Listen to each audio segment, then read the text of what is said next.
All right, so we are live. We got an extension. We got a schedule coming out tomorrow. We got a lot going on. The fun is officially beginning. Let's go inside the locker room. Yeah. Yeah. It's the locker room on YouTube. You know what it is. Let's get it. Hey. Locker room. Yeah, we in the locker room. Texas talk. Yeah, you know what we about to do. All right, so Nick Caserio has made a post-draft move. He has given Shaq Mason an extension, and I think this is important for a number of reasons. And it's also an early warning sign to not repeat history. It is the locker room, number one source for Texans daily digital content. I'm Landry Locker. You can hear me Monday through Friday, 10 to 2 on Sports Radio 610 and on the Odyssey app. So Shaq Mason gets a 3-year contract extension. Traded for him a few months back, hoping that he improves the interior blocking on the offensive line. And I'm not opposed to this move. I think it's good. I think it's fine. Especially when you have a quarterback on a rookie contract, you can spend money all over the place, and you can afford to pay the offensive line and protect the quarterback and all that type of stuff. And right now you have a lot invested in your offensive line. You have the highest paid left tackle in the NFL, highest paid left tackle in NFL history. You have the 11th now highest paid guard in the NFL. You have a left guard that you spent a first round pick on. You have a right tackle who a first round pick was used on him, not by this regime, but they did pick up his 5th-year option, which is not cheap. And you have a center, ideally, assuming that Juice starts, you have a center that you paid up for or traded up for when center was a glaring need. So you're investing a lot in the offensive line, which sounds great. And on paper, it sounds great. Here's the problem, and this is not to be a buzzkill. And quite frankly, if you were like throwing a party that the Texans extended Shaq Mason before you've seen him play a single snap for the team, then you're the ultimate optimist anyways, and you're basically partying on a Monday night. You're going to $3 pint night on a Monday night on a work day and consuming 12 pints, which I'm not frowning upon. God knows I've done that many times. But if you're getting fired up about Shaq Mason getting a 3-year extension before we even see him play a snap, then you're just in a good mood and you're feeling what the Texans are doing, which is great. That's better than the alternative. Here's the thing, though. And this is something where this is where you're really going to judge Nick Caserio when it comes to making moves like this. In a perfect world, this is great. And Shaq Mason's good. Laramie Tunsil plays awesome. Kenyon Green figures it out. They look like geniuses for trading for Juice. And Titus Howard has, his second consecutive good year at left tackle. And you're investing in the offensive line, and it's smart. But let's not forget that Laramie Tunsil was here before. Titus Howard was here before. Those are your two best offensive linemen last year, and your interior was ass. So the guy, like Kenyon Green, had a bad rookie year. He was bad. I think we can all agree on that. He was bad. Hope that he's going to be good. Looks like he's in shape, right mindset, but he was bad. You brought in Shaq Mason. Shaq Mason was in Tampa Bay. He's got a contract extension. Last year, you brought back Justin Britt. Justin Britt was brought back after a mediocre year to be your starting center. And I said when I saw him at training camp, this guy's moving like Matt Khalil. It's a joke. And he sucked. And he ended up retiring because he sucked. So with that said, knowing that they brought back Justin Britt after seeing him play mediocre ball in a certain year, Scott Questenberry was what they had as the backup, and they traded back and drafted Kenyon Green, and Kenyon Green struggled. Could be other reasons. How are we going to say that How are we going to say that they know what they're doing when it comes to offensive line play? I would like to have that confidence. I just don't know how we can say that at this point. I would love for this to be a good offensive line, and if this front office wants to prove itself, they're going to have to they're going to have to show us that happens. But it's very important not to avoid repeating history, and this is where you actually start judging it. It's been 1-year deals with this organization. It's been really low level evaluation when it comes to what goes on with the Texans. And we don't want to get in a situation like with Bill O'Brien, where you invested all that with Laramie Tunsil, you invested all that with Max Sharping, you invested all that with Zach Fulton, Nick Martin, and the offensive line's not good. So in a perfect world, Nick Caserio proves himself, and the investments match what the Texans want them to, and that's good. But based on what we've seen, the interior, one of the weaknesses of this front office, at least at this point, has been evaluating interior offensive linemen. Hopefully that changes, and it'll be good. But you got to avoid repeating history. Miguel Martinez, who has a lot of stuff to say on a lot of different stuff on this, comes up to me and takes pictures and makes it his profile picture when we're actually around each other, but has a lot to say. It's nothing about what is optometrist? I don't know what that means. You mean optimistic? Is that what you're trying to spell there, buddy? All I'm saying is that we don't want history to be repeated. That's all I'm saying. I would love for this to work out. I think you're talking about optimistic, and Mick's cool. It's for some reason when he gets on here, he acts completely different than he does in person. I met you and your boys. You're fun. I know we took a picture together and stuff like that. You were saying stuff on Gyms and Juice or whatever. It's weird.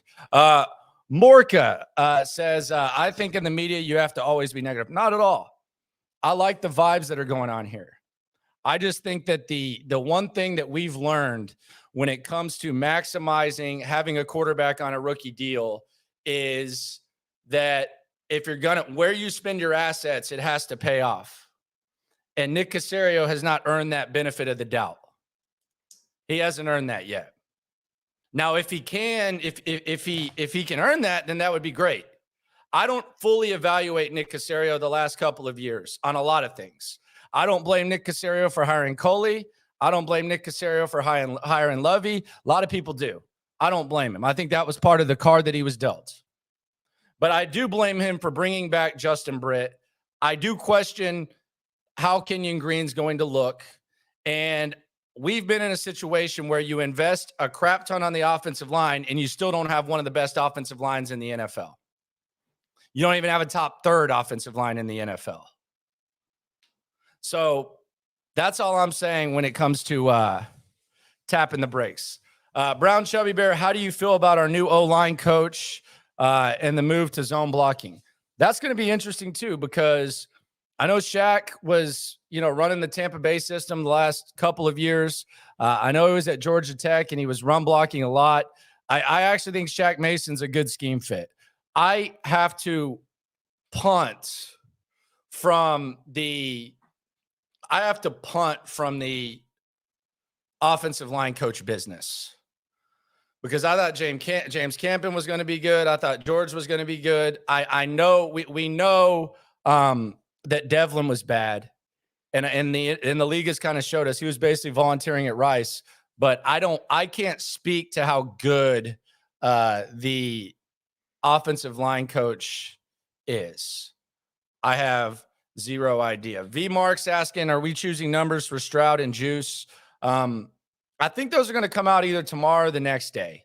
They're going to be on the field on Friday. So no later than Friday, we'll get an update on the jersey numbers when those come out. So we'll see how that goes. Noel is right. This signing is how you earn that benefit, no doubt. If it works out, we're in good shape. Texans boss is asking about Kenyon Green and his body. His body looks good, man. He's trimmed up. He's lost some weight. He's looking really, really good. Kenyon Green. And look, I think Kenyon Green's going to be fine, but I thought he was going to be fine last year. I thought he was a plug and play guy. It's probably not easy to play by Questenberry. Maybe the Mason move actually makes Kenyon Green better, and there's some sort of impact there where playing next to a veteran that's kind of a mauler, you benefit from. But Kenyon Green, at the very least, it's never going to be lack of effort. He was very accountable last year in the locker room. Kenyon Green, he's working his ass off. He's going to try to get there. His body's already looking better. CR713 says we will have the best O-line in the AFC. Okay. That'd be great. And based on what you're investing in the offensive line, you would hope that would be the case. And that's what I'm hoping for. We all want the same thing. I want the offensive line to be good. I just think there's a healthy reason to be skeptical about offensive line play. And if you're not, where have you been? I mean, I feel like we were saying this in 2019 when the Texans started investing in the offensive line. It's really just going to come down to how they evaluate players, and we really don't have like a big enough pattern of when we're going to know that. And yes, we will know the jersey numbers. It's going to be tomorrow during our show. So we'll know tomorrow during our show what number CJ is going to wear. It'll be interesting to see if they incorporate, if he does get 7, if he does get Kayemi Fairbairn's number, if they kind of have some money left. Do the Texans have enough money to get a wide receiver 1? No, those are very expensive, and there are not any wide receiver 1s on the market. It's going to be a wide receiver committee. It's kind of a short-term fix. I don't know how many long-term pieces there are. Could be like a Mechie type of thing. Tank Dell, who knows what happens with Nico. But you got Noah Brown, Robert Woods. They're not going to have a wide receiver 1.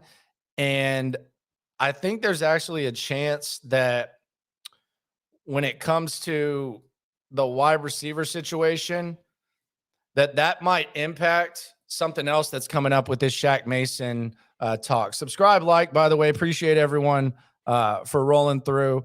R. Watson says he or she is excited to see what Hutchinson does. I am too. I'm really pumped to see what's up with Hutchinson. He was really good against Texas. I saw Brown Chubby Bear tweeted out like a number 2 ranked PFF thing. I think Hutchinson will be good. I was actually surprised he went that late. I'm a fan of him. Might have to develop a little bit though.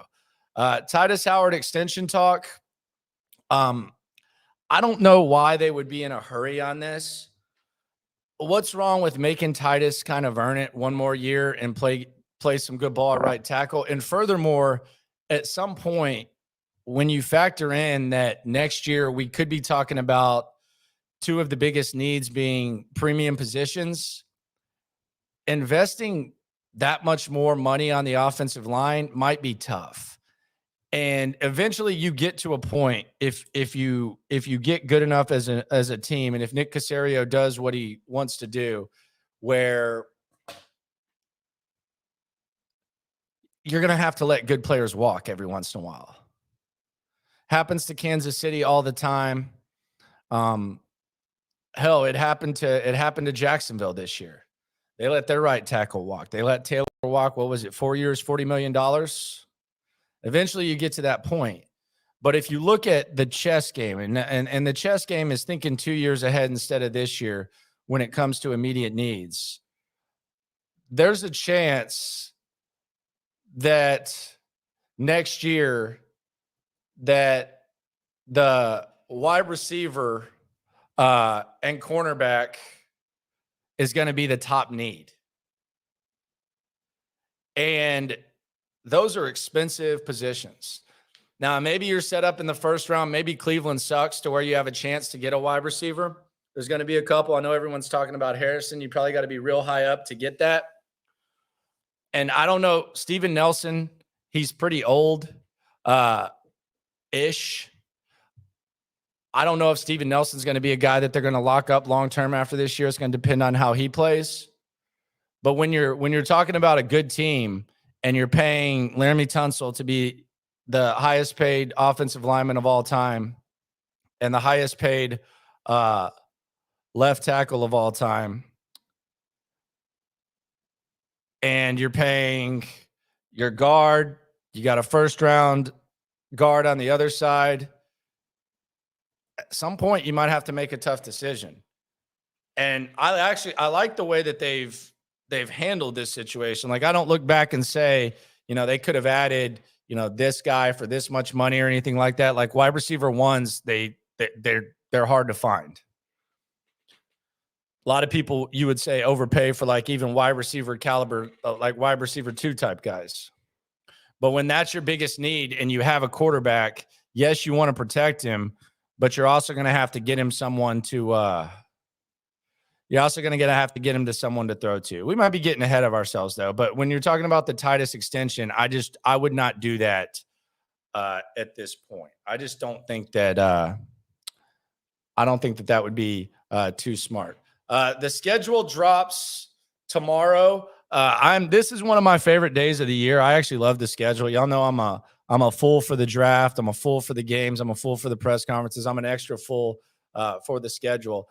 Schedule is going to drop tomorrow, and there's a lot of intrigue when it comes to what could happen.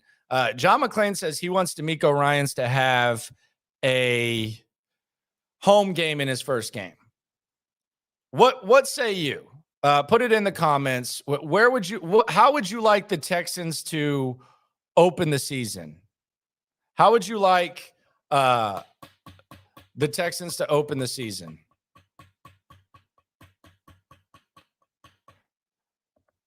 My answer is very simple. I want the most potential local buzz. I want the Texans to open the season against Deshaun Watson and the Browns. I think DeMeco Ryans, CJ Stroud versus Deshaun Watson and the Browns. Sold out house, rowdy. The atmosphere is crazy. I think this could be an opener that would only be compared in franchise history to the 2002, the first game in franchise history, where you're opening up against the Cleveland Browns, and much like the Texans were opening up against the Dallas Cowboys. Everybody hated the Dallas Cowboys, or not everybody. Some people became Dallas Cowboy fans. You catch them slipping, and the buzz throughout the city is just insane. I think it would be perfect. A perfect atmosphere for the Texans to open up against the Browns. I just think it would be insane. I see someone saying Dallas. The Dallas is not on the schedule. Armchair GM keyboard coach says AR-15 versus or CJ. Those would be good games. Now, Carolina would be on the road. Indy could either be here or there. Rodney says Indy or Cleveland. M. Swift says they're with me. CR713 says that. Major Payne, San Francisco is not on the schedule, my friend.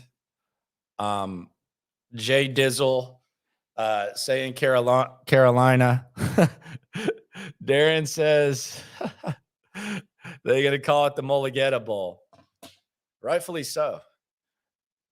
Agent representing both quarterbacks. They would call it the Mulligetta Bowl. I just think it would be really awesome to open against the Browns. As far as the most national buzz, I talked about this today. The most potential national buzz for me would be the Jets. And I think there's actually some interesting local angles there too. But Aaron Rodgers' first game as a Jet against the Texans would be epic. And some would say, well, why wouldn't the Jets want a more high-profile team to open against? Does it matter? I mean, you're talking about Aaron Rodgers. You're talking about Aaron Rodgers with the Jets. No matter who he plays, it's going to be a big game. Locally, you got a lot of angles too, but from a national perspective, that's one of the top three leads on SportsCenter. Our football night in America. Aaron Rodgers and the Jets versus whoever. If it were the Texans, we'd be seeing the Texans all over the spot. You'd see Sauce versus Stingley. We've talked about that a little bit. You would see Saleh versus D'Amico. That is correct, Brown Chevy Bear, mentor. And if you've ever heard Robert Saleh talk about D'Amico, they got a lot of love for each other. CJ Stroud would be facing his former college teammate in Garrett Wilson by way of Austin. You would have Breece Hall versus Dameon Pierce. And I just think it would be cool to get that much national attention. Sauce Stingley, Pierce Hall, D'Amico Saleh, Aaron Rodgers, the debut of CJ Stroud, getting all that New York media attention. And I don't know how good Aaron Rodgers is going to be early either. And that's one of the things that you talk about when you talk about the schedule. When you talk about the schedule and you talk about like when you want to see certain teams, that's what matters. Like some people will say, well, you know what the schedule is, but that's what matters. And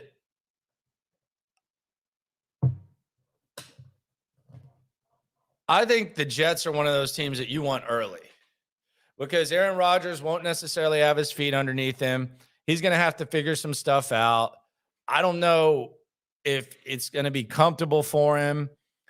He's not used to like the New York atmosphere. There's a chance that midseason he kind of finds his groove, but I would want to see Aaron Rodgers early. Some would say you want the Indianapolis Colts early, and you're probably going to get them early and late. But the thing about Indianapolis for me is their success, and I think Anthony Richardson's success, and this is not a bad thing to have your success tied to, but and I'm sure a lot of you people who drafted him in fantasy are going to throw up, but Jonathan Taylor and then the return of Shaq Leonard. Like, say what you want about the Indianapolis Colts, but the Indianapolis Colts are not really a team like with that type of roster. They're not a team that should be drafting in the top 5. Like, you remember when the Dallas Cowboys got Zeke Elliott in the top 5, and then the next year they had like the best record in the NFC? A lot of that had to do with the fact that their quarterback got hurt, and then they just basically gave up on the season. Indianapolis, say what you want about them. They have arguably the best linebacker in the division in Darius Leonard. Is it even arguable? And they have arguably the best running back in the league. Arguably. Those two guys, though, could get banged up. And Darius Leonard's been getting banged up a lot. So do you want the Colts like week 5, week 6-ish because of that? Or do you want them early because you want AR-15 when he's a little bit raw? I'm not sure. Tampa Bay and Arizona, those are some other things. I was talking to some listeners today, and shout out to all the listeners, loopholes, subscribers, subscribe, like. Appreciate you for rolling through. I think my man Carter said that he wants to face Arizona or Tampa Bay week 1. And I'm not sure about that because that's when they're going to be actually like healthy and they're going to be trying to win. I think you want the bad teams late because they might not even be trying to win at that point. And the example I'll use is, I think it was 3 years ago, when one of the years when Jacksonville played so bad that they got the number 1 pick.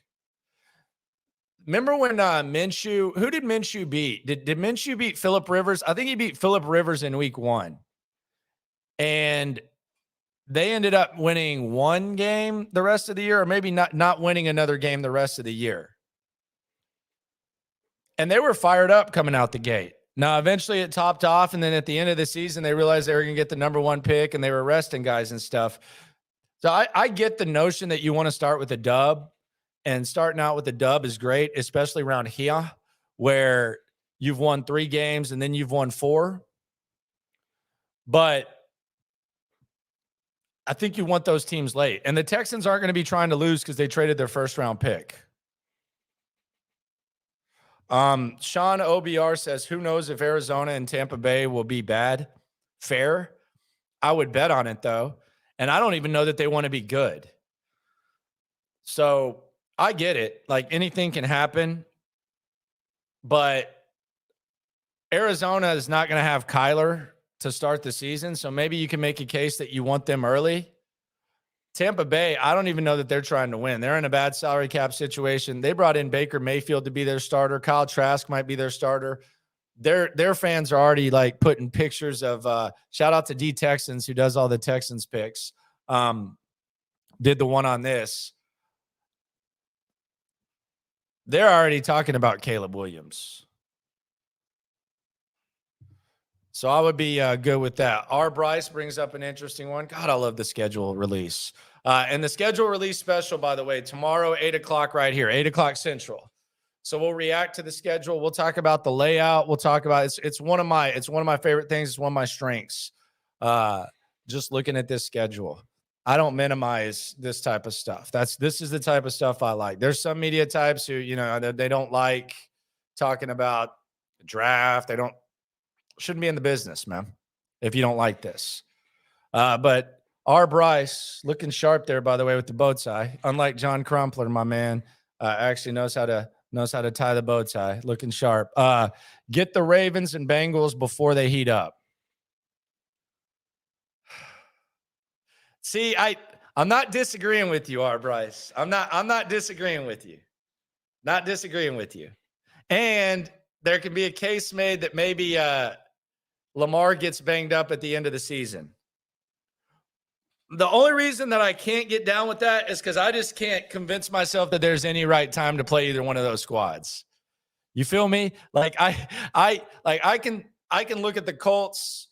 I can look at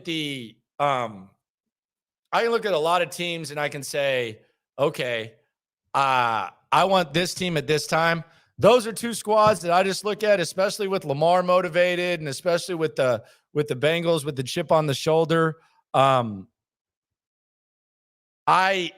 can't convince myself that there's a right time to play those squads, if that makes sense. So I think whether it's early, late, you're fighting an uphill battle against those squads no matter what. But I can 100% feel what you're saying there. Armchair QB asking about whiskey talk. No, we ain't got no whiskey talk. I don't know when it's coming. I think it's going to come before the season. The next whiskey talk at Yellow Rose Distillery, which is fun. C. Worley puts it perfect. It's basically the beginning of the season once the schedule releases. I agree with that. I kind of feel like some people would say the NFL is a year-round league. And I agree with that too. But I feel like you completely flip the page once the schedule comes out. I feel like that's when the page is just completely flipped in the schedule. Robert K says, I want no part of the Bengals or Ravens early. That's instant danger. I agree. Maybe like if I were saying this, maybe I would want to play the Bengals or Ravens like week 17 or 18 to where there's a chance that they're resting. So maybe if you want the Bengals or Ravens at the right time, week 17 or 18, when maybe the 1 seeds are decided. Romeo asks about Russell Wilson. Do you think Broncos with Russell Wilson will have a bounce back season? I don't. I think they'll be better than they were last year, but I don't think they're going to be like some sort of competitor. I think Sean Payton's washed. If you just look at Sean Payton, I mean, he quit a couple years ago. There was a lot of like talk that he didn't want this job, didn't want that job. He was going to wait. Denver tried to talk to Harbaugh. Denver tried to talk to DeMeco Ryans. I mean, you can tell he's partying a lot more if you just look at him. I think Sean Payton's washed. I think and I said this when the Texans were going after him. Y'all know this. I was very anti Sean Payton. Especially when we were talking about giving up draft picks for Sean Payton. I think he's washed. I think this is going to be John Gruden coming back. I think this is going to be, I don't know, like pick a Super Bowl guy. I also think as good as he was with Drew Brees was a Pro Bowl quarterback before Sean Payton got there. I mean, he'd been a Pro Bowl quarterback with the Chargers. I know there was a shoulder problem, but that kind of checked out. Fine coach, good resume. He had some bad years in New Orleans too, though, and he's already quit. So I don't believe in Sean Payton. I think he's very meh. And I'm with Romeo. I'm glad that they got DeMeco instead of Payton. 100%. Wanted no part of that. John said there's a video of hitting the bong. He's already getting ready for that mess. Hey, nothing against anyone hitting the bong. I just think it's weird for a coach to be in a situation where you're in a room with someone videoing you.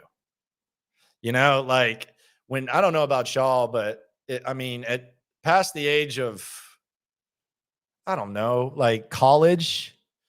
Like if you're ripping a bong with someone in a room, like typically it's like someone you know or like figured out. Like if you're a 50, 60-year-old guy like Sean Payton and you're in a position to where you're in a room with someone that's recording you smoking a bong, that just seems weird. I'm not even saying it's like a bad thing. I just think that's kind of like reckless. Like that's something, you know, like you just walk in the middle of a living room and just like start ripping the bong. I mean, you're Sean Payton. Who the hell are you hanging out with?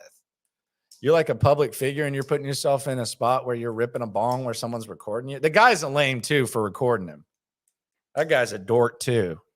That guy should never be allowed to go out and hang out anywhere. If you're ripping a bong with someone and then taking a picture of them and putting it on the internet, freaking weirdo, honestly. But I think Sean Payton's just kind of washed. I think this is kind of a money grab. I think he kind of got bored. I don't think he ever really took like the broadcast stuff serious. But yeah, I say all that to say I just don't think that Sean Payton is going to turn them around. The CJ Stroud thing, and I brought this up. This is a topic that is it's pretty goofy, but it's just something that I'm just kind of thinking about with CJ Stroud. If CJ Stroud, like let's say CJ Stroud is about that jersey swap life, and I actually think the jersey swaps are sick. I think they're tight when players are, you know, meeting up with their college teammates and like swapping jerseys. CJ Stroud's got a lot of jersey swaps potentially with this season. Like he might be swapping jerseys every game. First, you got Bryce Young, who he knows from California, who he's linked to, number 1, number 2 pick. Then he's got Garrett Wilson with the Jets, who he threw to at Ohio State. Then he's got Chris Olave with the Saints, who he threw to at Ohio State.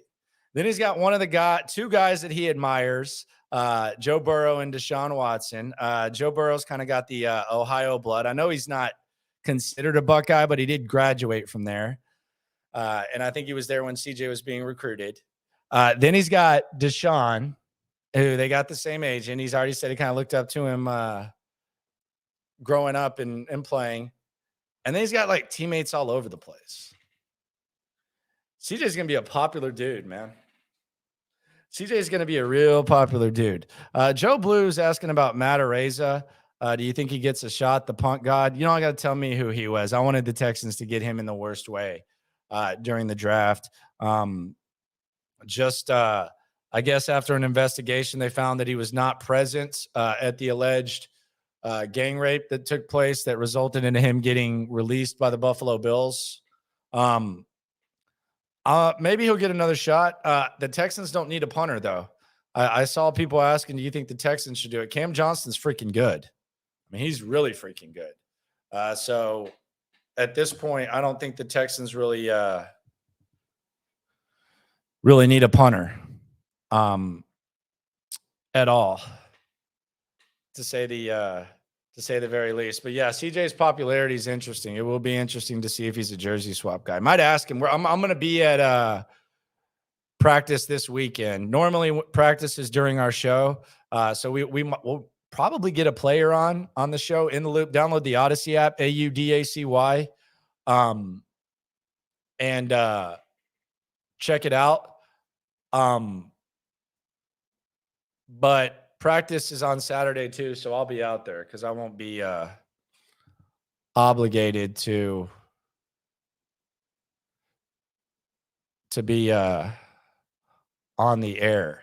Some more comments. Tyler Olson says he's with Shaq. We can have a top 5-0 line this year if the rookie centers come through and Green bounces back like Dwayne Brown did, I'm assuming. That would be great if they have a top 5-0 line. And other than that, I think we're good to go, man. It's going to be fun. This is a really fun time to follow this squad. Fun time to check stuff out. Oh yeah, there is one more thing that I wanted to touch on before I get out of here. And when y'all dip out, be sure to subscribe and like. The world traveling in the AFC South. The Texans are going to be the only team that they're going to be the only team that doesn't play a game out of the country.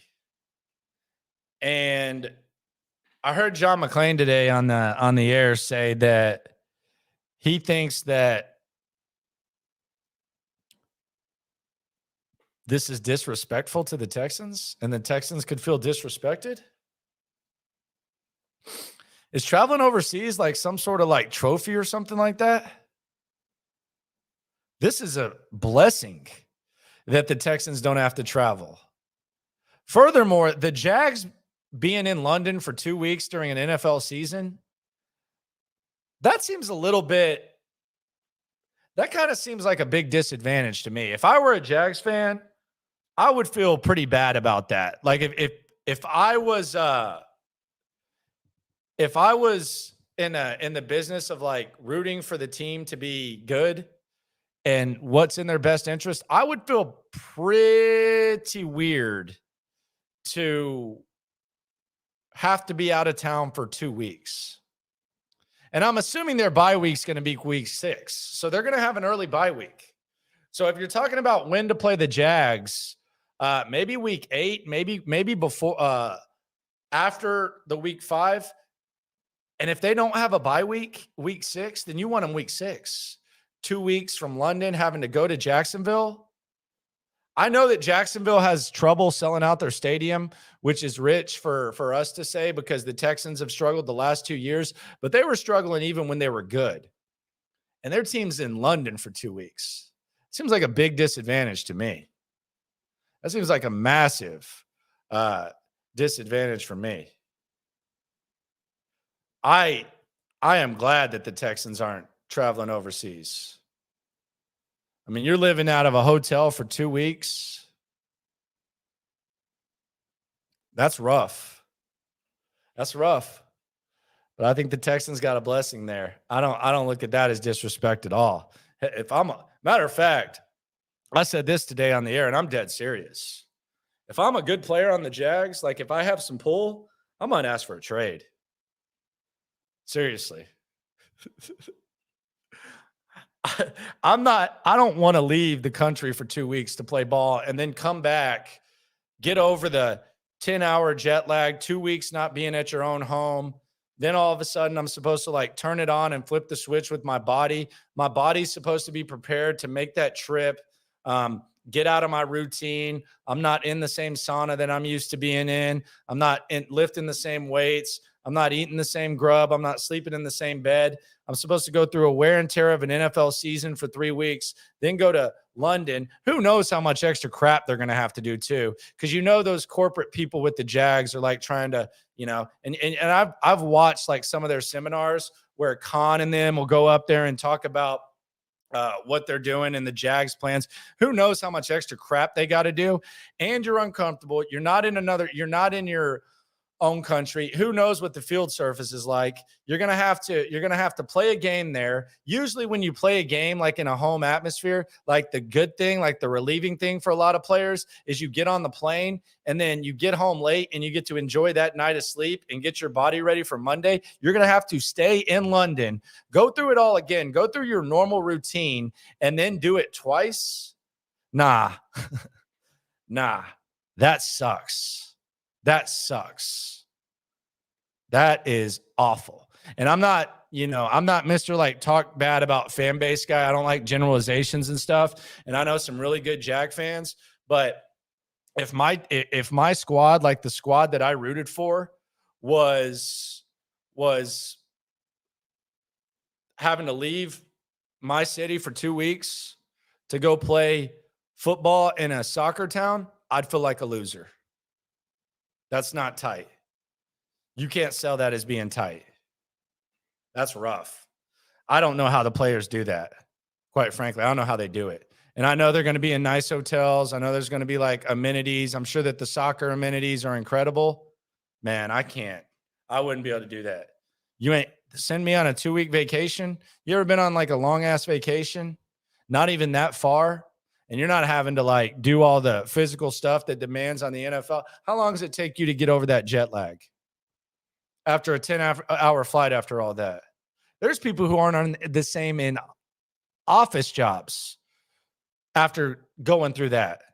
You're telling me the Jags are just going to rest around and be ready to go? I'm sorry. I'm glad the Texans ain't doing that. Promise you that. I'd like to have that Jags roster, though. I can tell you that much, but who knows? No matter what happens, folks, tomorrow, schedule release, going to be fun. We're going to get into it. Shout out to all the people. Shout out to Mick, too. You're the man. Appreciate all the comments. Subscribe, like, keep rolling. Tomorrow's going to be fun. I'm going to be at practice on Saturday. I'll bring y'all some content. We're probably going to have someone on the air on Friday as well on In the Loop Sports Radio 610. Fire up that Odyssey app. I appreciate all you.